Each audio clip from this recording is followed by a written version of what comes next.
வணக்கம் மக்களே, இது ஆச்சரியங்களின் அணிவகுப்பு 12 டக்கர்.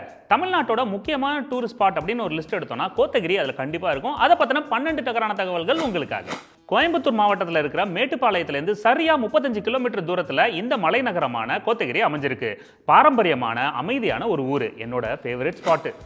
நீலகிரி மாவட்டத்தோட முதல் நிலை பேரூராட்சி இந்த கோத்தகிரி. கோத்தகிரியோட மிகப்பெரிய அட்ராக்ஷன் அப்படின்னா அங்க இருக்கிற தேயிலை தோட்டங்கள் தான். இந்த ஏரியாவில் பார்த்தீங்கன்னா அதிக அளவில் தேயிலை தொழிற்சாலை அதிகமாக இருக்கு. அங்க ஒரு ட்ரிப் அடிச்சோன்னா அன்லிமிட்டட் டீ குடிக்கலாம். ஆனால் என்னோட ஃபேவரட் காஃபி தான்.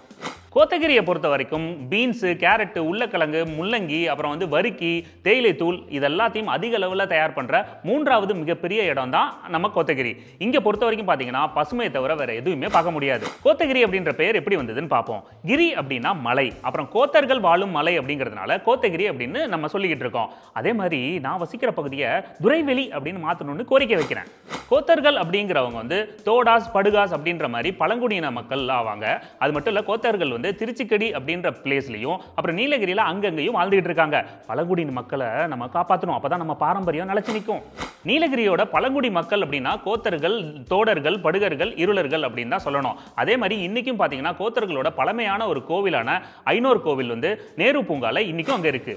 கன்னடம், தெலுங்கு, தமிழ், மலையாளம், அப்புறம் படுகர்கள் இவங்க எல்லாம் தான் பல சூழ்நிலையிலையும் பல காலகட்டத்திலையும் புலம்பெயர்ந்து பஞ்சம் பிழைக்கிறதுக்காக கோத்தகிரியில் செட்டில் ஆயிருக்காங்க. இவங்க தான் இப்போ அங்க இருக்கிற மக்கள் தொகையே. யாதும் ஊரே யாவரும் கேளீர். கோத்தகிரியோட மிகப்பெரிய டூரிஸ்ட் அட்ராக்ஷனே அங்கே இருக்கிற நீர்வீழ்ச்சி தான். மிகப்பெரிய அடர்த்தியான காடு, நடுநடுவில் தேயிலை தோட்டம், அப்புறம் இதுக்கு நடுவில் ஒரு பெரிய பள்ளத்தாக்கில் தான் இந்த ரெட்டை நீர்வீழ்ச்சி ஊற்றிக்கிட்டு இருக்கு. அது மட்டும் இல்லை, இதோட அமைப்பு பார்க்கறதுக்கு ரொம்ப அழகாக இருக்கும். 76 மீட்டர் உயரத்துலேருந்து தண்ணி கொட்டும் பாருங்க, அதை பார்த்தாலே அழகுதான். ஸ்காட்லாந்து நாட்டை சேர்ந்த நிலப்பிரபுவான காக்பான் அப்படின்றவர் நீலகிரியில் குடியேறி இருக்காரு. இவரோட மனைவி ஞாபகார்த்தமா அந்த அருவிக்கு கேத்ரின் அப்படின்னு பேர் வச்சிருக்காரு. உங்க மனைவி மேல ஆசை இருந்தா உங்க வீட்டுக்கு அவங்க பேரை வைங்க. This is too much.